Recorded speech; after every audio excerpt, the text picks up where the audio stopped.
el primer levantamiento, la primera rebelión agraria de la historia argentina registrada pasó nada más y nada menos que en Macachín. Ajá. Y bueno, a este dato llegué gracias a vos, porque la historia oficial, la que se cuenta en el agro, la que se escribe en las revistas de agro, la que se cuenta en la tradición oral y las charlas, con uno habla hasta con los historiadores del sector, todo el mundo marca el nacimiento del movimiento agrario sindical, barra sindical, en 1902, en el Grito de Alcorta. Y bueno, hoy me encontré con este dato que me diste bárbaro, tipo Sherlock Holmes, que en realidad la primera revuelta agraria, en serio, fue antes del Grito de Alcorta y fue en Macachín, de Entrenel. Y fue impulsada por los colonos, los famosos alemanes del Volga, los judíos del Volga, que habían venido acá a armar colonias agrícolas. Y ellos fueron los primeros en levantarse para pedir, digamos, una cosa muy básica, no es que estaban pidiendo ni planes, ni subsidios, ni nada. La campaña de 1910-1911 había sido un desastre, una sequía espantosa, un poquito menos peor que la de 2009, pero así, de ese nivel. Y claro, ellos todos arrendaban, y los arrendamientos con un sistema salvaje. Entonces, ¿qué les pasaba? Trabajaban y no les quedaba un centavo y quedaban debiendo.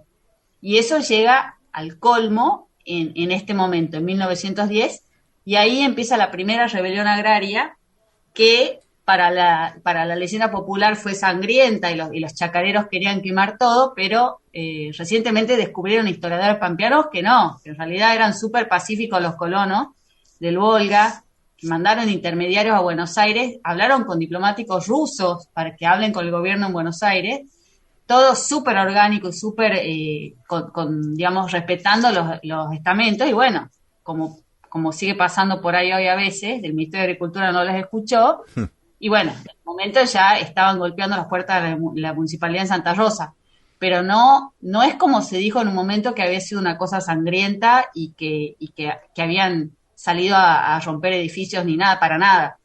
Fue un movimiento súper pacífico, reprimido quizás en una manera excesiva. Uh-huh. Básicamente, esto hace eclosión hacia septiembre, octubre de 1910. Pensemos 1910, año del centenario. Argentina estaba en el máximo de su esplendor, era uno de los 10 países con PBI más alto del mundo. Los salarios obreros de Argentina eran mejores que Suiza, que Francia, que Inglaterra, por eso venían los inmigrantes, porque los salarios acá eran mejores. Los argentinos con plata se iban a vivir a París porque les salía más barato vivir en París que en Argentina. Uh-huh. O sea, era un país que estaba en el colmo. Era un país que los inmigrantes ya estaban, digamos, instalados, produciendo a pleno y en el momento del cenit, digamos, de la inmigración. Inmigrantes de todos lados, incluidos los alemanes del Volga. Habían armado colonias algunos, esto era una idea de Sarmiento, del que hablamos el otro día, colonias agrícolas, y en este momento ya las colonias se manejaban un poco por privado. Entonces, por ejemplo, yo tenía un campo gigante, alquilaba lotes a los colonos estos, y les cobraba un arrendamiento. Al principio ese sistema había sido muy tímido, se había armado Colonia Esperanza y otras en 1856, digamos, por incentivo de Sarmiento. Colonia Era una cosa Esperanza, así. ubicame geográficamente, Colonia Esperanza, Entre Esperanza, Ríos.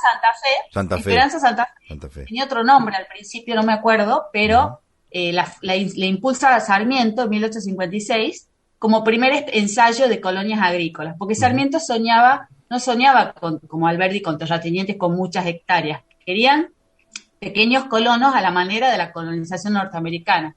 Le salió para la miércoles el plan, pero bueno, eso es otra historia.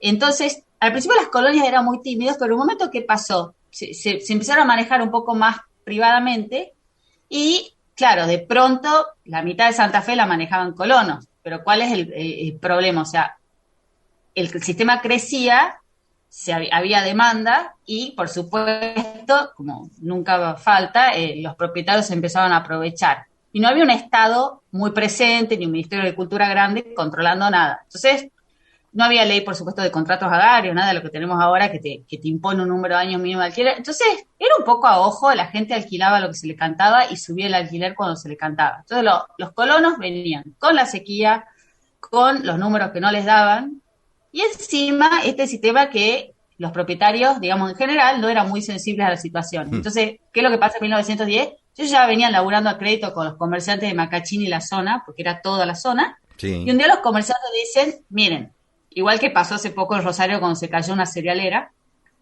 los comerciantes dijeron, miren, ya tenemos un nivel de deuda de los chacareros inmanejable, ya venimos fiándoles hace mucho tiempo, desde comida hasta insumos, no todos, no podemos darle más crédito, o sea, tienen que empezar a pagar. Y los chacareros al otro lado, miren, la verdad que la cosecha ha sido un fracaso, la lluvia no llega, ya estábamos casi en noviembre, no llegaba la lluvia, el Ministerio de Agricultura no nos da respuesta, mandaban emisarios a Buenos Aires, todo, nada, y dicen, no podemos pagar, y los comerciantes de la zona en ese momento dicen, bueno, no les damos más crédito. Conclusión, ningún colono de toda la Pampa comía, por supuesto, porque la cosecha había sido un fracaso y el gobierno no tenía ningún plan, porque no existían los planes, Claro. ningún tipo de salvataje. Y Ya eso es lo que ellos entonces, pedían, que les den crédito para tirar para el año que viene y que los ayuden con un poco de semillas y con un poco de harina. Ese era el pedido centralmente de los colonos agrícolas, claro. que Buenos Aires nunca escucha, nunca.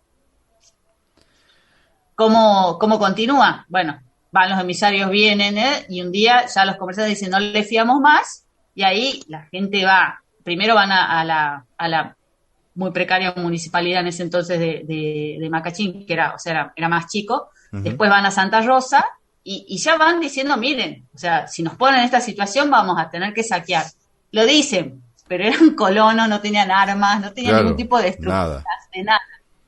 Y ya el gobierno central, me parece a mí, y el gobierno de La Pampa, en algún tipo de operación de prensa, empiezan a hacer correr rumor que los colonos, los 3.000 colonos, estaban indignados, que tenían armas, que iban a quemar los pueblos y que tenía que intervenir el Ministerio de Guerra. Y le mandan un comunicado al Ministerio de Guerra de Argentina, que es como mandarle hoy un comunicado al jefe del ejército.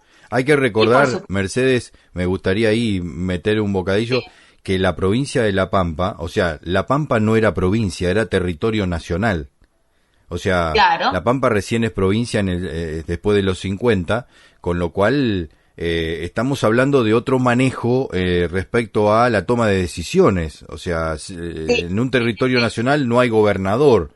Entonces, claro, todas las decisiones las toma el gobierno nacional. Había, sin embargo, había como un responsable de la comuna y había un responsable de ese territorio. Claro. Acá los historiadores que tienen datos muy buenos, que se llaman Asquini, Casenave y Echenique, que son de los que han hecho la reconstrucción de lo que ha pasado ahí, dicen, bueno, el responsable de La Pampa pide socorro a Buenos Aires.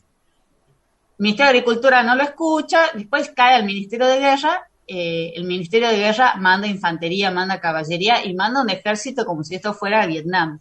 Y la verdad que era un lugar chico, la policía y los chacareros tenían relación, o sea, no era un lugar gigante. Claro. Realmente es una desesperante, la policía lo podía ver, pero bueno, el gobierno nacional de alguna manera sobreactúa. Y lo que han descubierto Asquini, Casenave y Echenique es que los diarios, algunos diarios habían hecho eco de historias muy exageradas de la actitud de los pobres colonos. Entonces le habían llenado la cabeza en Buenos Aires a los del gobierno, y los del gobierno habían mandado como si fuera, digamos, al general Patton. Sí. Y la verdad que después cuando llegan ahí no era esa la situación, no habían quemado ningún edificio, no era gente violenta, era gente que estaba pasando hambre. Entonces, ha habido una distorsión, una leyenda muy oscura en torno al levantamiento que no ha sido así, digamos. O sea, el grito de Alcorta tampoco ha sido violento, pero ha sido muchísimo más tranquilo, y le han mandado una catarata de policías a todo un gran sector de La Pampa, temiendo que haya como un levantamiento masivo. Mercedes, y la verdad es que el levantamiento no pasó, así claro, como se contó.